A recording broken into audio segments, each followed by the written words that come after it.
Yo, sobat otai. Bang Otai mau lanjutin alur cerita izin ya. Sebelum lanjut, bolehlah bantu Bang Otai dengan subscribe dan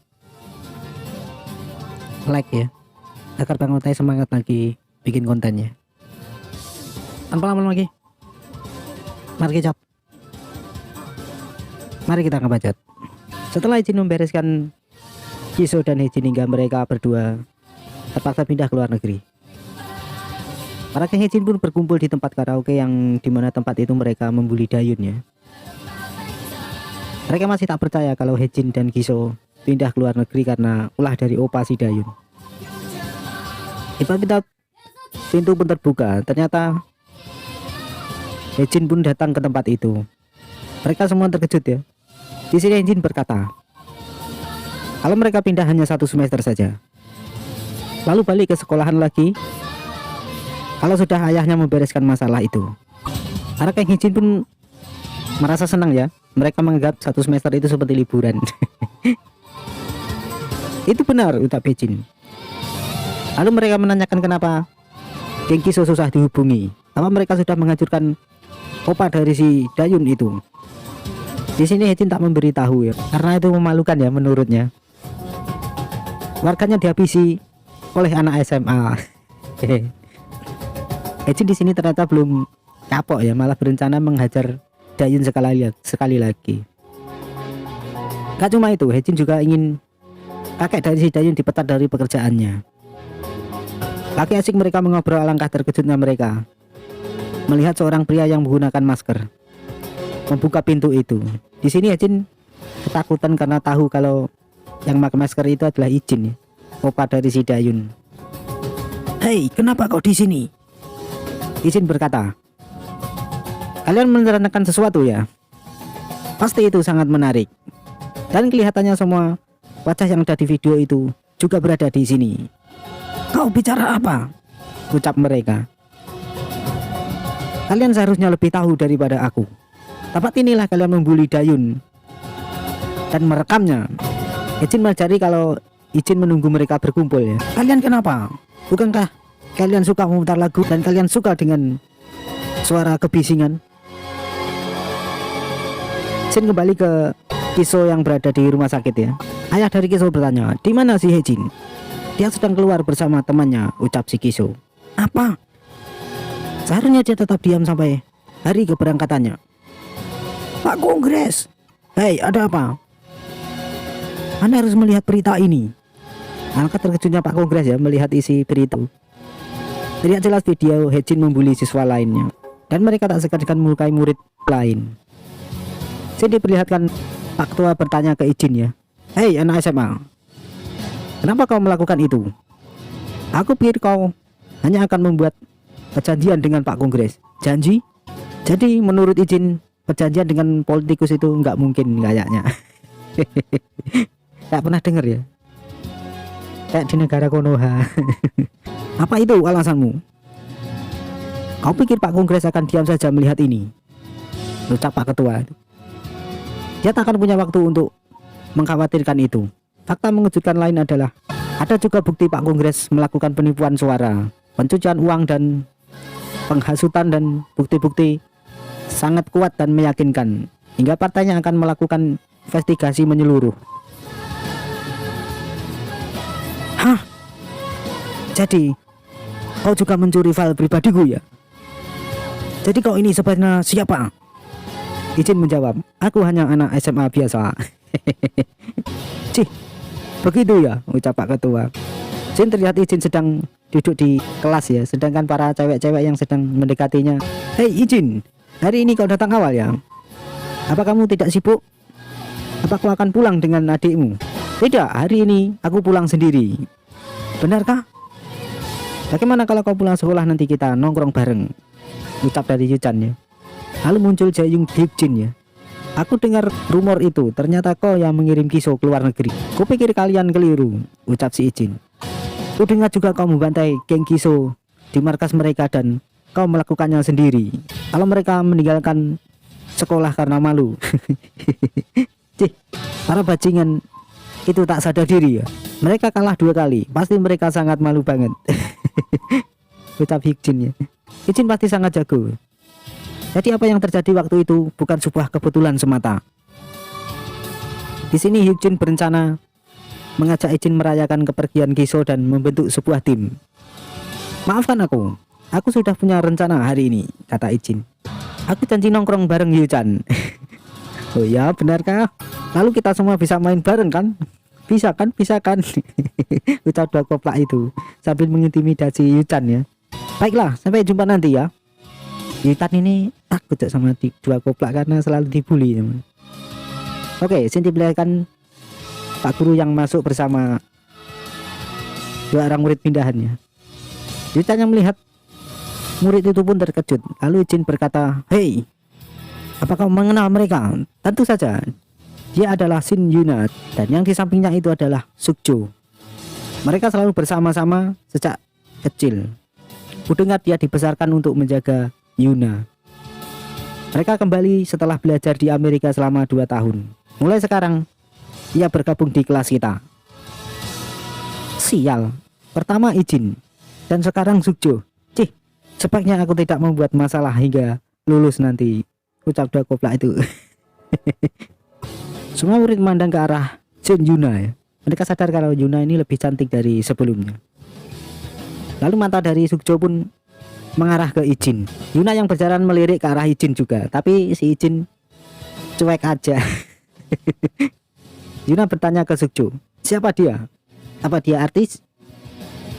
Tapi Sukjo ini nggak tahu karena Ijin tidak ada dalam berkas yang diterimanya. Aku akan memeriksanya nanti. Ijin melirik ke arah Yuna ya. Yuna pun memasang wajah yang imutnya, tapi si Ijin tidak meresponnya. Apa-apaan dia? Dia mengabaikanku. Ijin, apakah ada tempat yang mau kau kunjungi? Tidak ada, ucap si Ijin. Kau saja yang menentukannya. Gimana kalau ke warnet? Ucap dari Hyuchan. Mendengar kata warnet, Ijin pun terkejut ya. Aku tahu tempat yang PC-nya bagus dan sudah di-upgrade. Tempatnya juga bersih. Lalu diperlihatkan Ijin saat masih di militer ya. Seorang letnan mengajari Ijin hidup normal dan apa saja yang dilakukan oleh anak SMA Korea, yaitu pergi ke warnet. Seperti namanya, warnet adalah tempat yang terdapat banyak komputer dan beberapa orang menggunakan internet dan menonton YouTube. Tapi sebagian besar mereka menggunakannya untuk bermain game. Untuk siswa sepertimu, lebih dari 90% pergi ke warnet untuk bermain game. Ternyata informasi yang Letnan berikan benar. Bukan hanya itu, Hyuchan berencana membawa Ijin ke Koka ya. Koka adalah koin karaoke. Di sini Ijin mengingat perkataan Letnan kembali. Tempat umum lain yang didatangi siswa SMA adalah Koka atau koin karaoke. Di sini jika kau memasukkan koin, kau bisa menyanyikan sebuah lagu. Hei Ijin, kenapa kau terlihat suram? Apakah kau tidak menyukai kedua tempat itu? Ucap Hyuchan. Oke, Shin kembali ke Sukjo yang melaporkan hasil investigasinya ya. Nama dia adalah Yu Ijin. Dia dipindahkan beberapa hari yang lalu, berusia 19 tahun, dan dia opa dari Yu Dayun. Jadi dia saudara dari Dayun. Kupikir Dayun tak memiliki anggota keluarga selain kakeknya. Benar, setelah kecelakaan pesawat, dia kehilangan orang tua dan saudaranya. Tapi fakta berkata lain. Orang yang mati tiba-tiba hidup kembali. Kami akan menyelidiki kehidupan Yu Ijin. Diperlihatkan suasana warnet ya. Mereka berempat sedang asik bermain game. Alangkah terkejutnya dua koplak itu melihat permainan dari Hyuchan yang membereskan semua pergerakan sampah dari Ijin ya. Hei Hyuchan, ini akun smoothmu kan? Benar, akun namaku adalah beda. Makin terkejut dan dua koplak itu setelah tahu kalau rank dari Hyuchan ini challengernya. Setelah dari warnet, Ijin berjalan pulang sambil membaca chat grup di HP-nya. Dan tak sengaja bertemu dengan Dayun. Opa baru pulang ya? Opa bermain dengan teman-teman? Iya, jawab si Ijin. Ternyata Opa cepat dapat teman. Kukira setelah kejadian itu temannya akan menjauh. Opa main kemana? Warnet, tegas si Ijin. Sin diperlihatkan Ijin yang sedang makan malam bersama kakek dan berkata, Dayun semakin hari semakin enak masakannya. Ijin pun memuji masakan adiknya itu. Di sini Ijin merasakan kalau punya keluarga ya. Dan ingatan Ijin pun saat masih menjadi seorang asasin. Saat makan pun sambil berperang. Setelah makan Ijin pun masuk kamar dan HP-nya pun berbunyi. Iya, Letnan. Kamu baik-baik saja, Ijin? Bagaimana sekolahmu? Apa ada masalah? Ijin tak menjawab pertanyaan dari Letnan ya. Letnan makin panik. Apakah kamu membunuh seseorang atau apa? Hah? Letnan, apa Ijin membunuh orang? Ucap bawahan dari Letnan ya. Ini adalah masalah besar. Tidak, bukan begitu. Ada sedikit masalah yang tapi itu sudah aku selesaikan. Syukurlah. Pastikan memberitahu aku kalau ada sesuatu yang terjadi. Paham? Iya, Pak, ucap Ijin. Lalu Sin kembali ke sekolah di mana Yuchan dan dua koplak itu berkumpul. Karena Ijin belum datang, mereka semua ngomongin Ijin ya. Ijin itu jago berkelahi tapi cupu dalam game. Pastinya, ucap dua koplak itu. Ngomongin Ijin, menurutmu siapa yang akan menang kalau Ijin dan Sukjo berkelahi? Seberapa kuat pun Ijin tak akan bisa melawan Sukjo. Belum tahu dua koplak. Bajingan itu sudah dilatih dari kecil. Mungkin perbedaan mereka seperti senior dan junior. Kupikir Sukjo di luar jangkaan dari si Ijin, ungkap si Jayun. Benar, Sukjo pernah mengalahkan 20 orang sendiri. Woi, bukan 20 orang, tapi 30 orang, tegas si Ijin. Ada beberapa anak berandalan mengganggu Shin Yuna, lalu Sukjo berkelahi dengan mereka. Awalnya hanya 10 orang, tapi bahkan setelah 20 orang lagi ikut berkelahi, semua dihabisi oleh Sukjo, dan Sukjo lolos tanpa cedera di tubuhnya. Jadi rumor dia menangkap penculik Shin Yuna itu benar. Kata mereka penculik itu adalah prajurit terlatih. Mau bagaimanapun Ijin tidak punya kesempatan melawan Sukjo. Diperlihatkan Ijin yang berjalan menuju kelasnya ya, tapi dihadang oleh Sukjo. Kau sebenarnya siapa? Aku tidak memahami pertanyaanmu itu. Apa kau pura-pura? Huh? Kenapa kau memasukkan identitasmu? Dan ku dengar kau terlibat atas pemindahan Kinkiso dan Hejin. Ada sedikit masalah di antara kami, tapi pindahnya mereka tak ada hubungannya denganku. Oh begitu ya. Bagaimana kalau sekolah yang kau klaim tempat sekolahmu dulu tidak ada murid seperti dirimu? Ijin menatap tajam Sukjo ya. Maksudmu apa? Memasukkan identitas dan datang ke sekolah ini. Apa misimu? Maksudmu identitasku palsu? Itu pasti. Investigasiku menunjukkan bahwa kau tidak pernah tinggal di sana. Ijin menjawab dengan mana buktinya? Sukjo pun terdiam. Apa-apaan orang ini? Aku menemukan bukti melalui isu-isu dan aku tidak punya bukti-bukti fisik. Alih-alih panik, dia malah meminta bukti dan ekspresinya itu tidak berubah sedikit pun. Seakan akulah yang salah di sini. Kalau begitu, hari ini kami bertiga saja. Enggak apa, ucap Hyukjin. Jin kembali ke Sukjo dan Yuna ya. Aku tidak punya bukti nyata, tapi dokumen yang Ijin berikan ke sekolah semua adalah palsu. Jangan-jangan hasil tes DNA bisa juga dipalsukan. Aku juga menemukan sesuatu setelah menyelidiki Dayun. Apa? Ucap si Yuna. Dia dibully habis-habisan oleh Kiso dan Hejin selama 2 tahun ini. Apakah seburuk itu mereka membuli Dayun? Apa mereka sudah gila? Ucap Shin Yuna. Apakah itu yang membuat Ijin mulai bergerak? Kiso dan Hejin dihajar habis-habisan oleh Ijin 2 kali. Seorang opa yang dikira sudah mati. pulang setelah 10 tahun dan membereskan pembulian adiknya. Terdengar seperti cerita dongeng. Opa dan uniku menunggu kesempatan untuk menjatuhkanku, ucap Shin Yuna. Setelah mendengar ceritamu, Sukjo, ada banyak poin yang aneh. Jika Ichin benar-benar datang ke sini untuk mencariku, bukankah dia seharusnya lebih tenang? Kalau begitu, apa ada pihak ketiga? Bagaimana dengan uang asuransi kecelakaan pesawat itu? Uang itu diterima kakeknya dan Ichin tidak menyentuhnya, dan tetap uang asuransinya jumlah yang sangat besar, kata Sukjo. Dan kita tidak bisa mengabaikan kemungkinan itu. Kalau begitu, Dayun mungkin sedang dalam bahaya. Shin terlihat Dayun dan Ichin sedang di supermarket ya.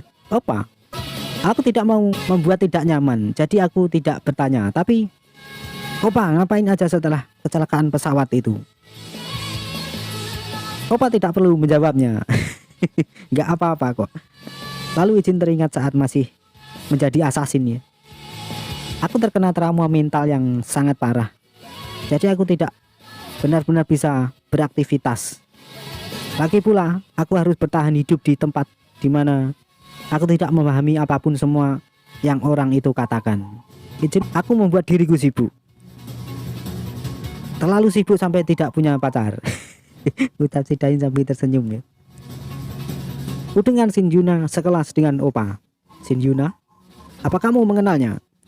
Dia dulu sangat baik dan aku sangat sedih ketika mendengar dia akan pindah ke Amerika. Tapi aku sangat senang bisa melihatnya hari ini. Oh ya.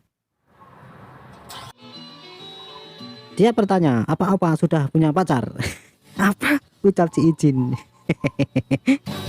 Oke, Shin terlihat Ichin mencari tahu tentang perusahaan SV Group ya. Kenapa mereka menyelidiki diriku? Dan mereka sangat waspada dengan murid pindahan. Lalu Ichin keluar rumah dan berjalan ke Indomaret, di mana di sana Dayun dan Yuna sedang mengobrol. Ternyata Sukjo pun ada di sana. Ichin berjalan melewati Sukjo. Sukjo berkata, kenapa kau tidak menunggu di sini? Sukjo berpikir kalau Ichin takut mereka memberitahu Dayun tentang dirinya. Inilah kenapa aku tidak memancingnya. Tapi aku tidak bisa tinggal diam. Dayun bisa jadi dalam bahaya. Hei, tunggu saja sebentar, ucap Sukjo ke Ichin ya. Tiba-tiba Sukjo dan Ichin pun ditabrak sebuah mobil yang melaju kencang. Mereka pun mengeluarkan banyak darah.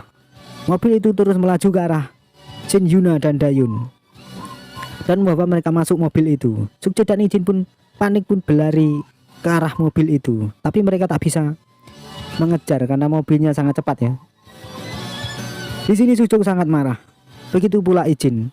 Mereka saling menatap dan tatapan mereka pun serasa ingin membunuh. Hei, ucap Sukjo sambil tangannya memegang baju Ichin ya. Ichin pun memegang baju dari Sukjo. Siapa mereka? Ucap Ichin dengan serius. Oke guys ya, sampai sini dulu. Terima kasih yang sudah mau menonton ya. Yang suka boleh like, nggak suka langsung di skip aja. Oke, terima kasih.